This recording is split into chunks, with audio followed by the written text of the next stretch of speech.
Hi there, welcome to Long Distance Review. This week I'm going to be reviewing the new album from Ihsahn. This came out a couple of weeks ago and it's entitled Amir.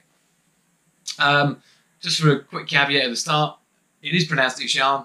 I've researched that one because a few videos ago when I did the 30 Seconds to Mars review and I pronounced Jared Leto as Jared Leto, a couple of people commented that, you know, it's not Leto, it's Leto, because that really fucking matters when you make an album as shit as he did. So I thought, you know, let's get the pronunciation right. I wouldn't like to pronounce someone I actually respect wrong. So it's Ihsahn. And the album is called Amir. But I do apologise for any pronunciation throughout this for some of his past albums, which a couple I'm not too sure on.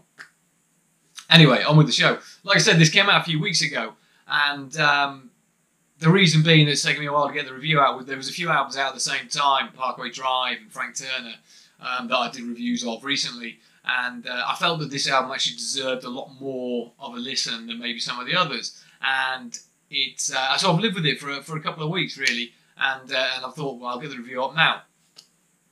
If we look back a little bit at the history of Ihsahn, he is a Norwegian, let's say, multi-instrumentalist. He can pretty much play every instrument better than most people. And most of the people will know Ihsahn as a member of the legendary black metal group Emperor. He was part of Emperor. Well, he still does sporadically play live with Emperor, but he recorded music with Emperor, let's say, from 1994 to 2001. And that was their last studio album. Since then, he went on to have a very successful solo career, and this will be his 7th solo album. His first solo album was called The Adversary and was released in 2006. He then followed this up in 2008 with Angel, or Angle. That's the one I'm not sure about the pronunciation. Anyone would like to comment and tell me, that would help. In 2010 he released After, and from then on he released 2012 he released Eremita, and 2013 released Das Seelenbrechen. And then 2016, his last album before this one, he released Arctis. A very steady stream of albums come out since he released. Every couple of years, basically, a new Ihsahn album's being released. I think it says a lot about the man. He's a creative, genius. I know genius gets banded around a lot, but he's a non-stop creative force in metal. Forever releasing albums, guesting on other albums, and still playing live with Emperor as well. Is a non-stop creative force, really. Emperor themselves were probably more of a black metal band than, well, they are a black metal band, more than anything in his solo career. His solo career really delves into the more experimental side of black metal. It's still got a lot of black metal influences in, but it's more black metal and prog metal. There are also jazz influences and ambient influences throughout his career, and industrial and a lot of orchestral noises, orchestral sounds that creep into his music along the way. And I think there hasn't been a lot of differences between the albums in certain, like, that was the black metal one, that was the ambient one, like you do get with certain artists. I think he puts a lot into each album, and every album has a taste of everything he can do in it. And Amir is no different, really. So Amir opens up with the song Lend Me the Eyes of Millennia, which opens up with some really great sort of synth, drum and bass opening, which drags you in, hooks you in straight away. And it's probably the most Emperor-like Ihsahn gets on this album. His harsh vocals on this are like having a throat full of glass. He really strains in his emotions on this song, really giving it some full-on throttle screams. And there's pummeling drums in the background. It's almost it reminds me very slightly of like the Behemoth, with the sort of horns and the grandiose drums. And it's a really big opener of the album. And the second song on it, Arcane Imperii, is probably the first song that most people would have heard of this album. It was released as a video before the album came out. And it's got a very sort of jarring and jazzy opening riff, something along the lines of a System of a Down riff. I know it's not a very nice comparison. A lot of people in black metal are very much, oh, it's nothing like that, it's a lot better than that, that's new metal. But, listen to the riff again, it has got that kind of feel to it. And there's nothing wrong with System of a Down. But this showcases a lot more of his clean vocals on Arcade Imperii, and I think it goes along the more lines of, if you like, sort of a Devon Townsend project kind of song. This is very much in line with that, very prog influenced, soaring chorus, big riff, and yeah, and I think those two songs sort of where this album goes. Is a lot of yin and yang on this album. A lot of there's a lot of harsh vocals and then some very clean vocals. It's terrifying growls and then angelic orchestral moments and lush symphonies on the other hand. If you for that side of it, check out the song Samir, which is full of that, which is a great song. Carrying on with this album, one of the songs, One Less Enemy, has a real metronomic marching rhythm to it, and it sort of which sort of works under a really well constructed and interesting song. What I must say is headphones are a real must on this album. I know if you get a really good pair of headphones, it makes all the difference with a lot of music.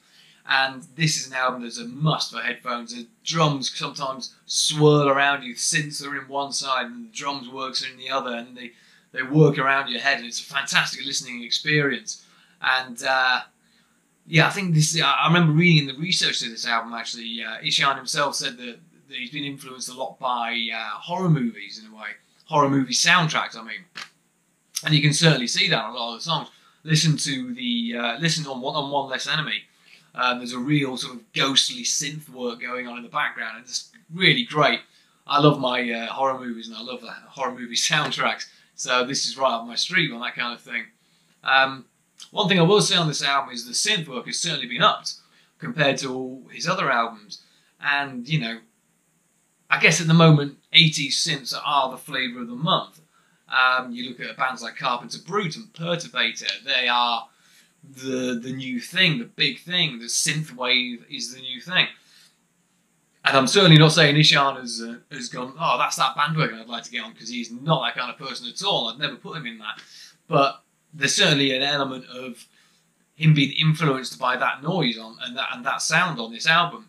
And I think the synth work's very, very good. It's certainly not over the top, don't get me wrong. It doesn't overtake anything else on the album, but some of the synths on this album are really, really interesting, and they work really well. What he really does, he creates a lot of soundscapes, and this album's no different. There's still a lot of ambient work on the album. If you listen to the song Where You Are Lost and I Belong, that's a really minimalist song in a way. It's like a David Bowie or a Gary Newman sort of song. And it's the vocal interplay that still gets me between the cleans and the roughs.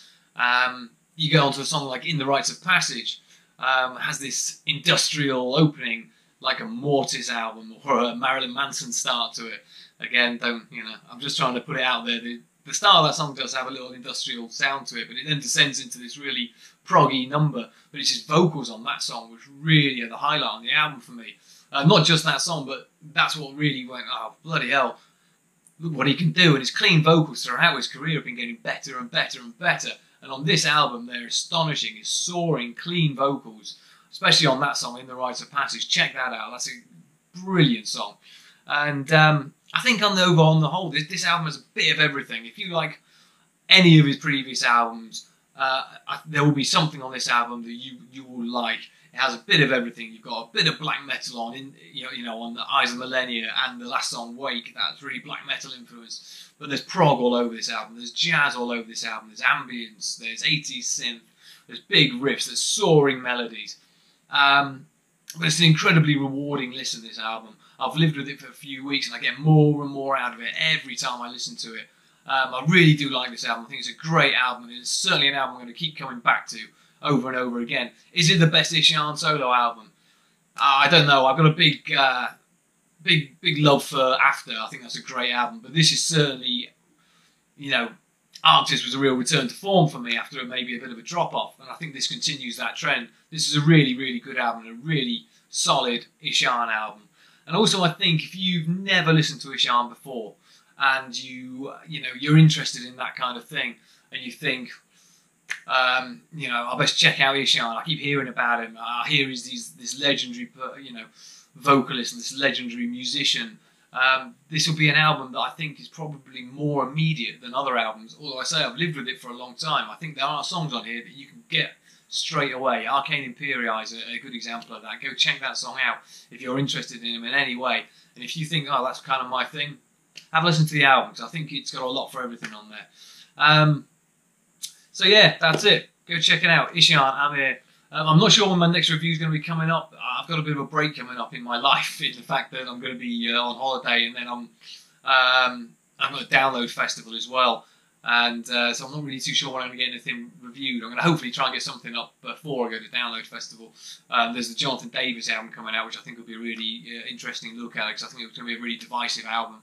And I might do a review of Download Festival if that's interesting to people, because I love the festival. I'm going to be there all weekend, so it'll be interesting to see the bands playing there and give my view on that kind of thing. But anyway, thanks for watching. Comment, subscribe. Send me a message. Cheers. Thanks.